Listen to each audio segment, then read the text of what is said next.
Don't you think it will be a shock to have new people around? Different people? She was driving, and as she turned to ask him this, she almost drove off the road. Women.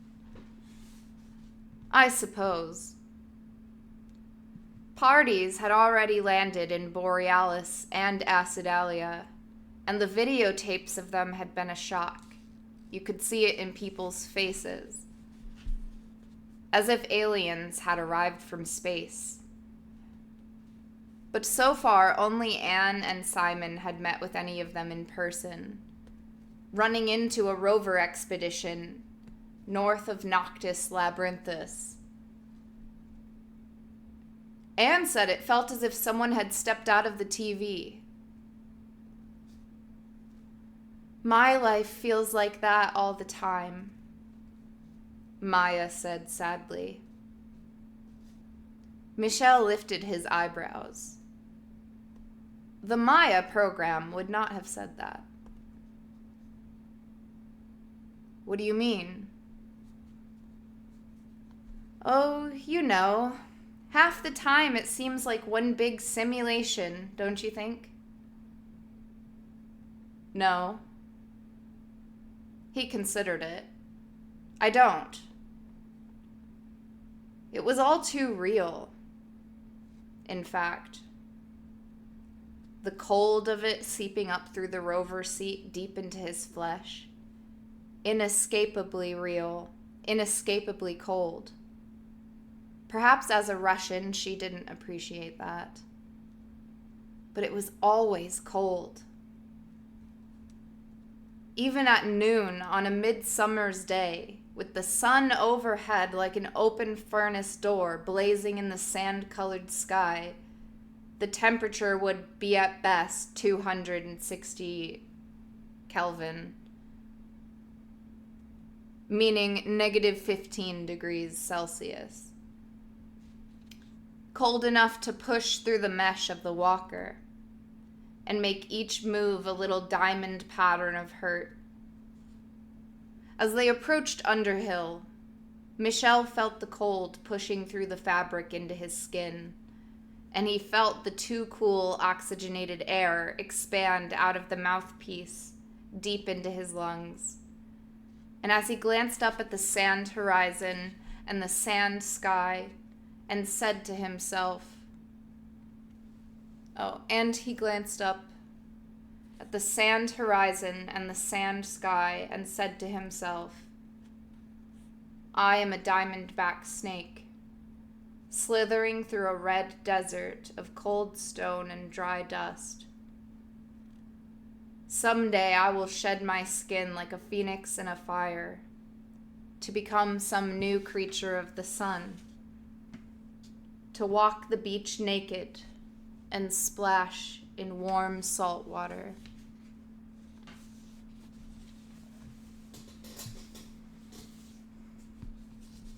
Back at Underhill, he turned on the shrink program in his head and asked Maya if she were feeling better, and she touched her faceplate to his, giving him a brief glimpse of a gaze that was a kiss.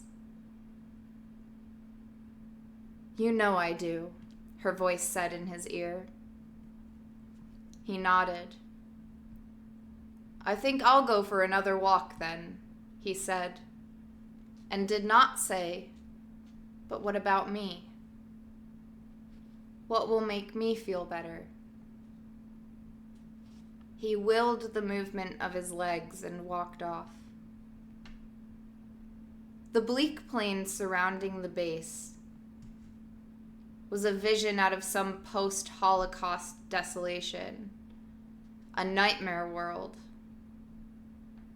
Nevertheless, he didn't want to go back into their little warren of artificial light and heated air and carefully deployed colors. Colors that he himself had chosen for the most part. Utilizing the very latest in color mood theory, a theory which he now understood to be based on certain root assumptions that did not in fact apply here. The colors were all wrong, or worse, irrelevant. Wallpaper in hell.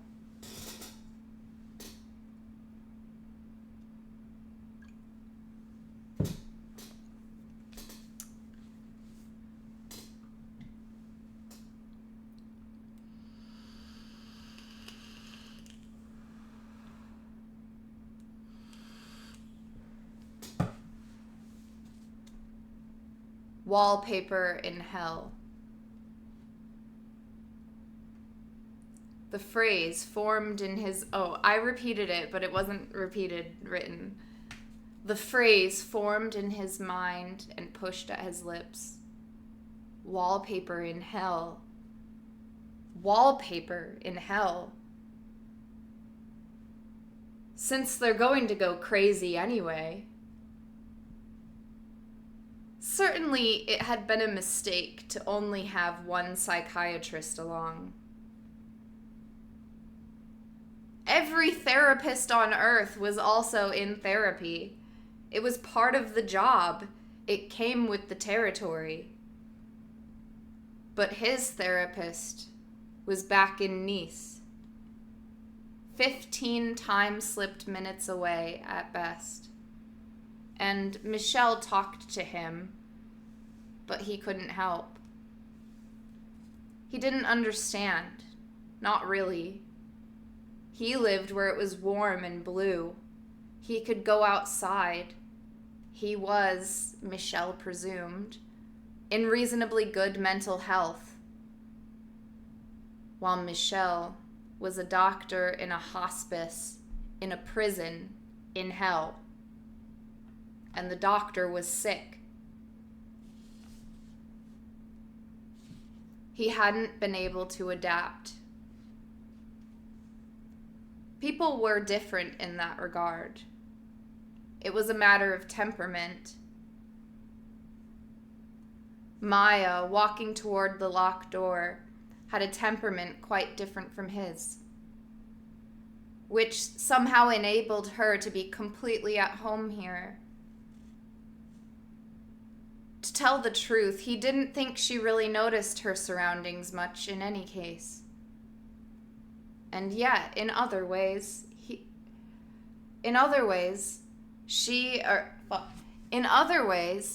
and she were similar.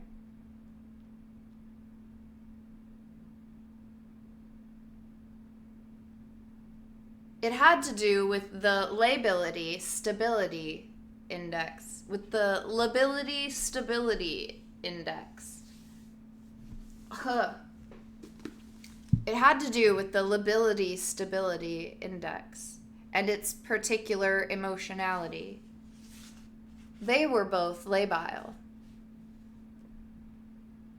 And yet fundamentally they were different characters. The labile-stabile index had to be considered in its combination with the very different set of characteristics grouped under the labels extroversion and introversion. This had been his great discovery of the latest year, of the recent year, and now it structured all his thinking about himself and his charges. Walking towards the alchemist's quarter, he fit the morning's events into the gridwork of this new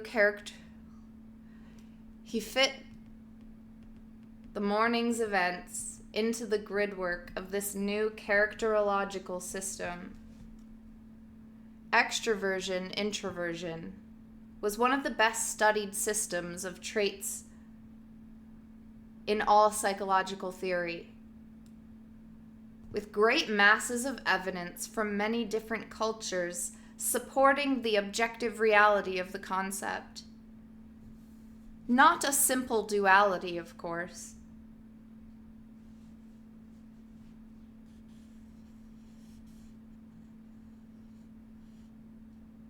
Not a simple duality, of course.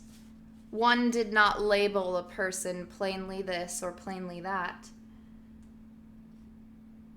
but rather placed them on a scale, rating them for such qualities as sociability, impulsiveness, changeability, talkativeness, outgoingness, activity, liveliness, excitability, optimism, and so on.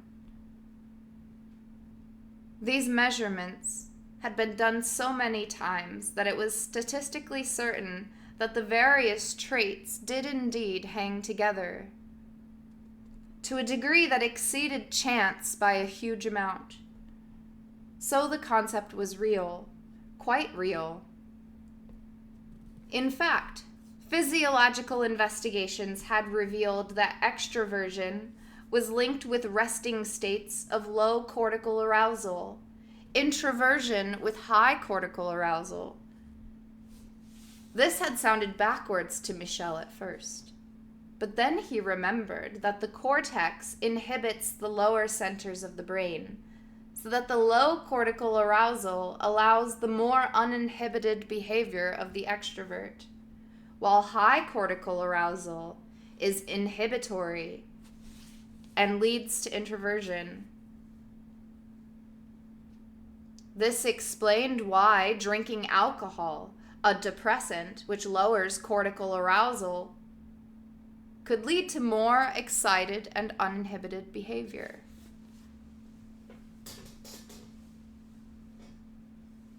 You want low cortical arousal.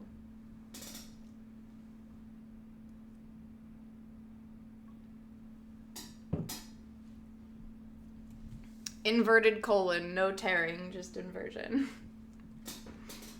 Oh, Lord.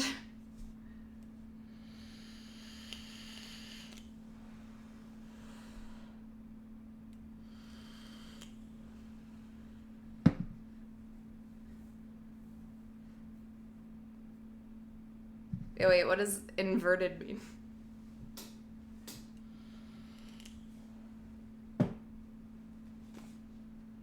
So, the whole collection of extrovert-introvert traits, with all that they said about one's character, could be traced to a group of cells in the brainstem called the ascending reticular activating system, the area that ultimately determined levels of cortical arousal. Thus, they were driven by biology. There should be no such thing as fate. Ralph Waldo Emerson, a year after his 6-year-old son died. But biology was fate. And there was more to Michel's system. Fate, after all, was no simple either-or. He had recently begun to consider Wenger's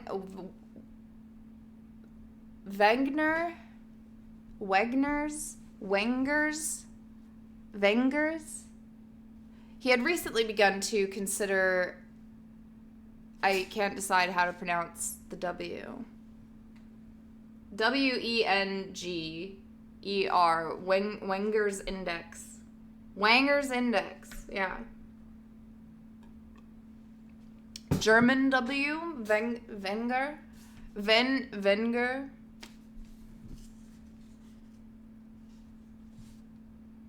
He had recently begun to consider Wenger's index of autonomic. Oh my God, I can't read. Okay. He had recently begun to consider Wenger's index of autonomic balance, which used 7 different variables to determine whether an individual was dominated by the sympathetic or parasympathetic branch of the autonomic nervous system. Autonomic or autonomic. It's the same word. Autonomic. Autonomic.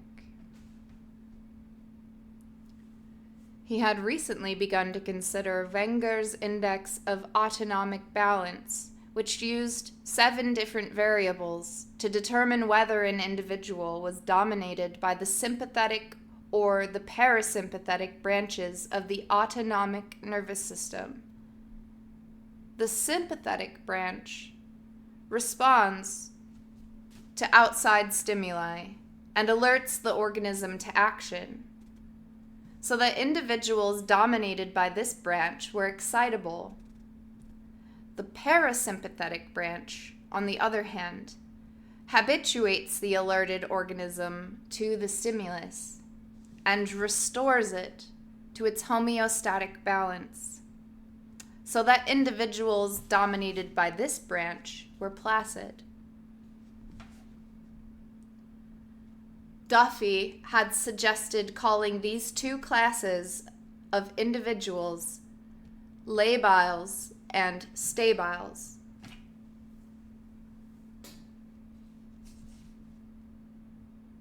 And this classification, while not as famous as extroversion and introversion, was just as solidly backed by empirical evidence, and just as useful in understanding varieties of temperament.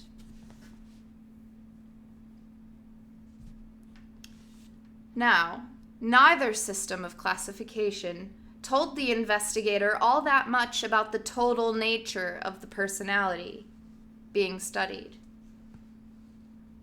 The terms were so general, they were collections of so many traits, that they said very little in any useful diagnostic sense, especially since both were Gaussian curves in the actual population. But combine the two systems, and it began to get very interesting indeed. It was not a simple matter, and Michel had spent a fair amount of time at his computer screen, sketching one kind of combinatoire after another, using the two different systems as the X and Y axes of several different grids, none of which told him much. But then he began moving the four terms around in the initial points of a Gramus semantic rectangle, a structuralist schema with alchemical ancestry, which proposed that no simple dialectic was enough to indicate the true complexity of any cluster of related concepts, so that it was necessary to acknowledge the real difference between something's opposite and its contrary. The concept not X being not quite the same thing as anti-X, as one saw immediately. So the first stage was usually indicated by using the four terms S minus S, S with a hat on top of it, and negative S with a hat on top of it. Are we still on Mars? No. S bar? It has a little bar on top of it. Okay, so negative S, S, S bar, negative S bar. This reads like an Adderall overdose. Yeah, I'm struggling. Don't worry. Just if we can all hold hands through this part, that would be helpful.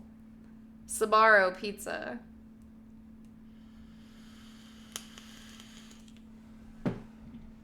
I don't know what's happening. It is the ravings of a madman.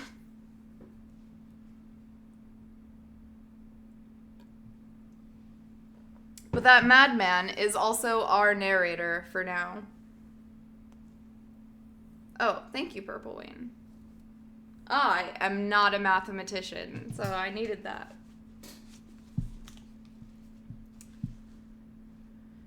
So the first stage was usually indicated by using the four terms S, negative S, S bar, negative S bar in a simple rectangle. And don't worry, there's a graph. We have opposite would be S and negative S are opposites. And we have contrary and negative. So the contrary is bar S. S bar S. And then we have double negative S to negative bar S. And that creates an axis. Or what's that called? I don't know. That's an axis. What's it called when two lines cross? I don't remember. Or intersect. Thus, negative S was not... Thus, negative S was a simple not S. What? Okay, sorry. This just turned into a math lesson. Thus, negative... I don't know what the denotions are. This is very important, but it's just exposition. That's even worse. Oh my god. I'll never be able to analyze this chapter. I don't know how to... Okay, so I'll just describe what I'm seeing. Thus, negative capital S was not as simple as not S, which is denoted by not dash S. It's not negative S. I'm pretty sure it means not S. So negative S is not the same as not S, which I get that.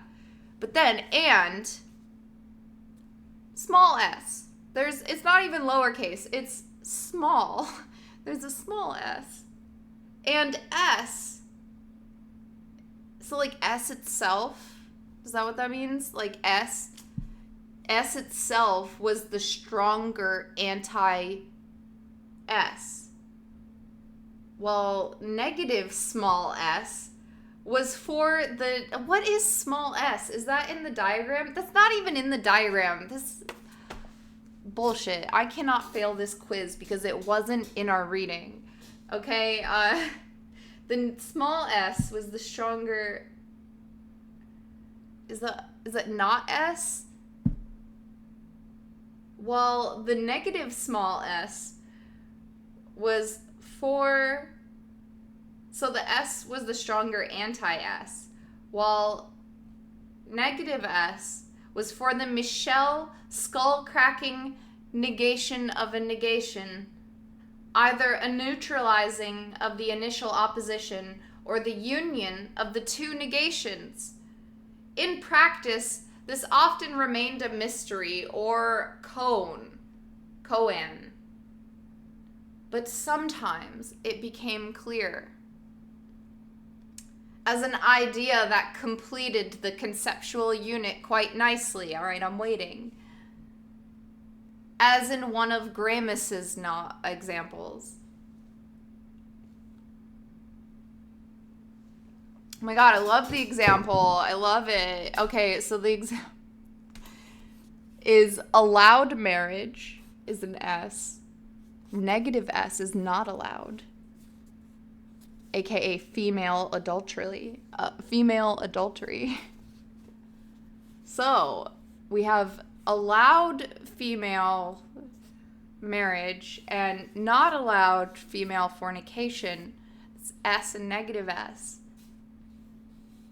On opposites. And then to the contrary is the forbidden, which is like incest. And then to the double negative is neither forbidden nor allowed. Male adultery. Right, that makes sense. The next step in the complication. Oh, thank God. I thought it said completion, but it actually says the next step in the complication of the design. Are you kidding me, guys? If I was Jordan Peterson, you'd be eating this shit up. You'd be like goated, based. No man has ever thought as hard as this. The next step in the complication of the design, the step where new combinations... No, I'm joking. All right, so if you don't like Jordan Peterson and you also don't like this, then that's good. Okay, buddy. The next step in the complication of the design, the step where new complications often revealed structural relationships, not at all obvious on the face of it all, was to build another rectangle that bracketed the first at right angles, like so. Right, dude, this is alchemy, like literally. So you have the negative and positive, the opposites. Not necessarily negative and positive, they're just opposites. And then you have the double negative and the contrary. Right. And then you have it bracketed down here is a combination of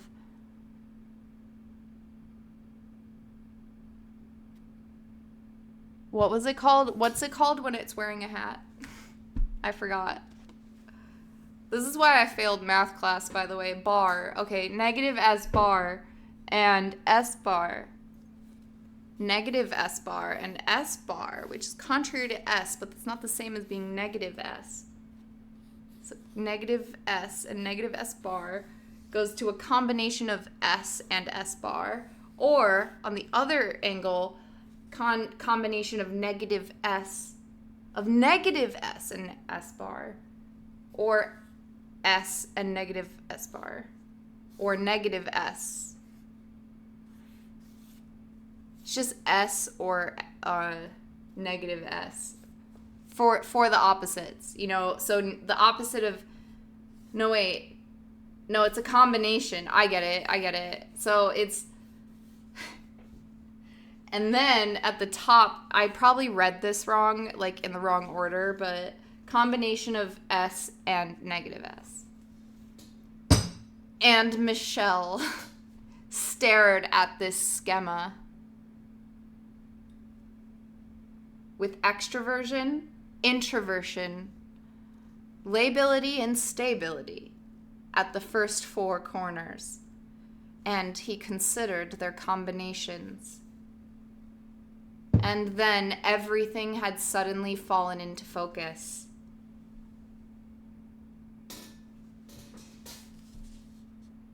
As if a kaleidoscope had suddenly clicked by accident into the depiction of a rose. For it made perfect sense. There were extroverts who were excitable, and extroverts who were on an even keel. There were introverts who were quite emotional, and those who were not.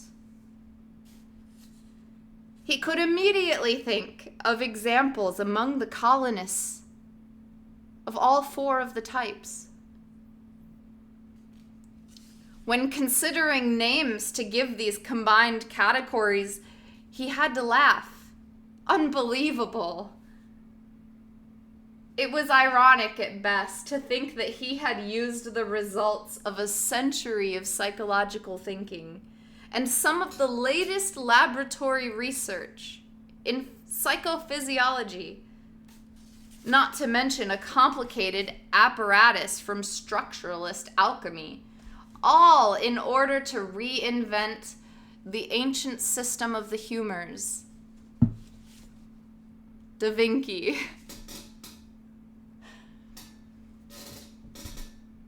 You cracked the code, Da Vinci.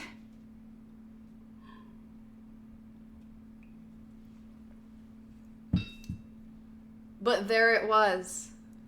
That was what it came down to.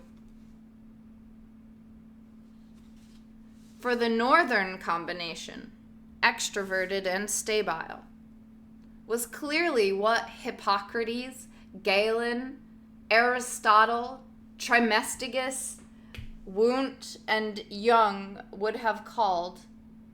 For the northern combination, extroverted and stabile, was clearly what Hippocrates, Galen, Aristotle, Trismegistus, Wundt, and Jung would have called sanguine. The western point, extroverted and labile, was choleric. In the east, introverted and stabile, was, of course, the very definition of melancholic. Yes, they all fit perfectly. Galen's physiological explanation for the 4 temperaments had been wrong, of course. The bile, choler, blood, and phlegm had now been replaced as causative agents by the ascending reticular activating system and the autonomic nervous system, but the truths of human nature held fast.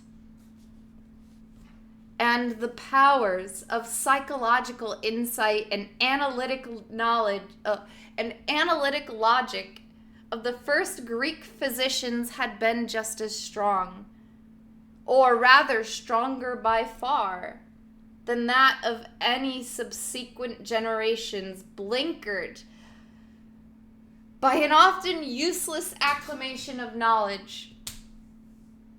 And so the categories had endured and were reaffirmed in age after age.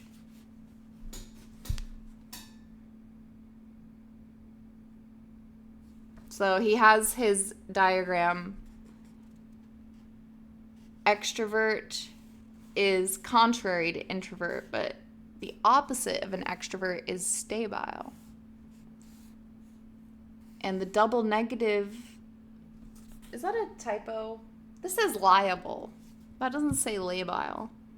I think that's a typo. It's supposed to say labile. So the opposite, or the double negative of the opposite of extrovert is labile. And the contrary of extrovert is introvert, right? Okay, so then you have sanguine, phlegmatic, melancholic, and choleric.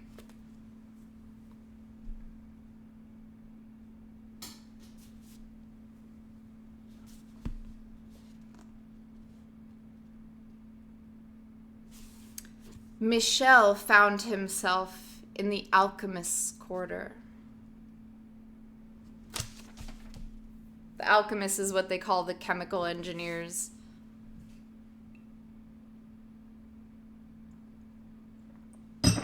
Shit. There's a chemical engineering station on the Martian base, so they call them the alchemists.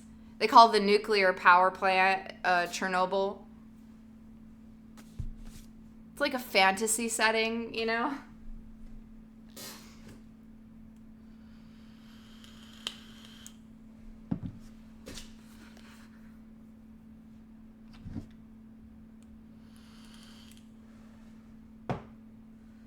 Listen, guys, it's like Fallout.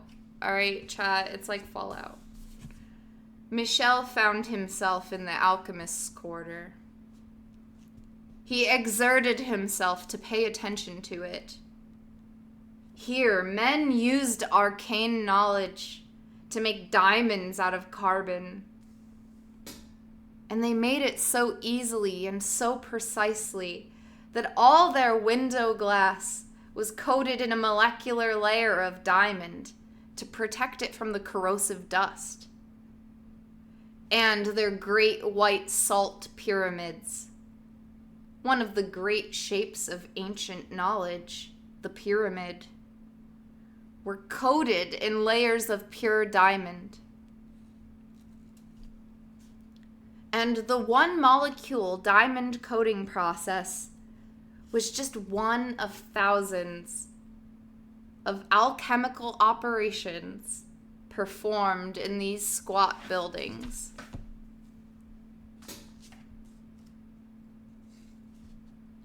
In recent years, the buildings had taken on a faintly Muslim look. Their white brick walls, displaying equation after equation, all rendered in black flowing mosaic calligraphy.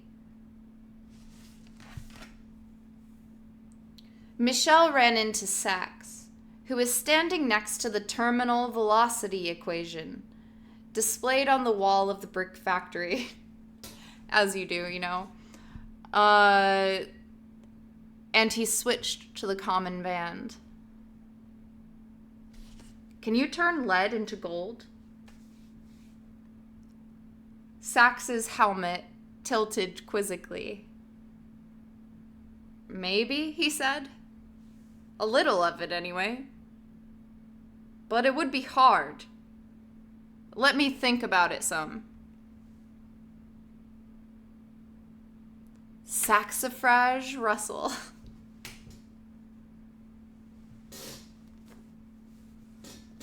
There's no way, dude. There's no way. His name is Saxifrage. I have to close the book. I have to close it. I have to close the book. This book gets lit when they dig and unleash the Balrog. His name is Saxifrage. I like that none of the other narrators dared even think that. They even in their inner monologue, they're like, I'm cool with Sax. I'm not gonna say his full name. But Michel, he's like, Saxifrage Russell. The alchemic wizard.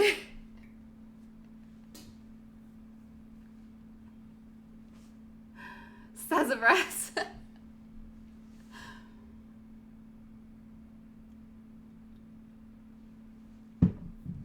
Like, nobody even, like, thought to themselves until Michel did. Okay. Saxifrage Russell. Unless he's making a joke. I don't know if this is supposed to be, like, a meme. That might be Russell's real name, though. The perfect phlegmatic. It's full of phlegm.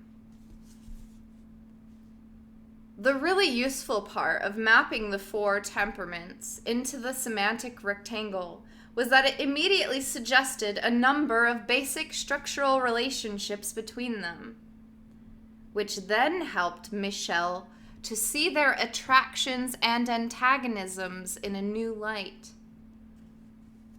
Maya was labile and extroverted. That does make a lot of sense. Okay, clearly choleric.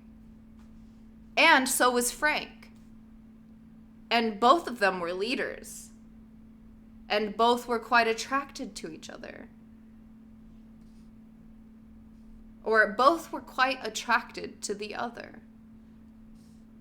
Both being choleric, however, there was a volatile and essentially repellent aspect to the relationship as well. You know, I liked Maya's interpretation of it more, but okay, go off, Michel.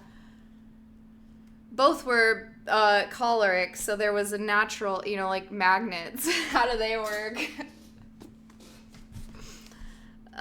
They were volatile and essentially repellent aspect to the relationship as well, as if they recognized in each other exactly what they didn't like in themselves. And thus, I am dying right now. And thus, Maya's love for John, who was clearly sanguine. No, this is how scientists see people, I guess. No. This is how psychologists see people. Sorry guys, psychology's not a science. Cope.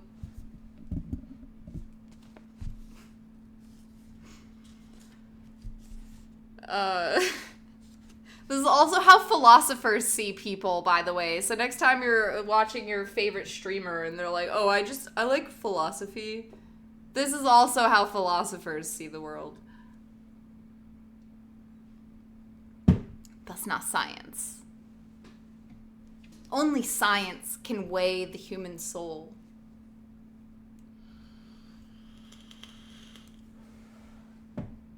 Saxifrage. I love it. It's actually like a whole indent. That's the line. Like it's like got double indentation. Saxifrage Russell. I can't stop like your eye is naturally drawn to it. It's so funny. Saxifrage. What are those? Okay, and thus Maya's love for John, who was clearly sanguine, with an extroversion similar to Maya's, but much more emotionally stable, even to the point of placidity, so that most of the time he gave her great peace,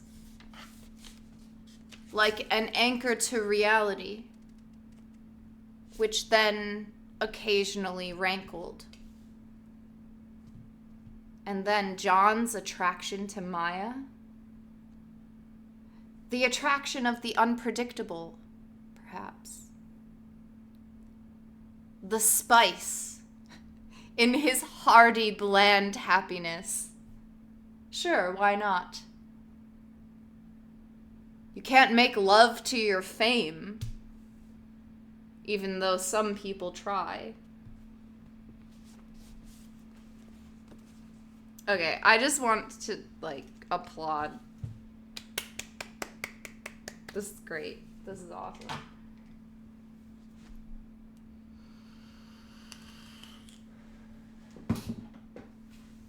The plot twist is that Michelle narrates the rest of the book. Can I get a high five? Michelle is the narrator for the rest of the book.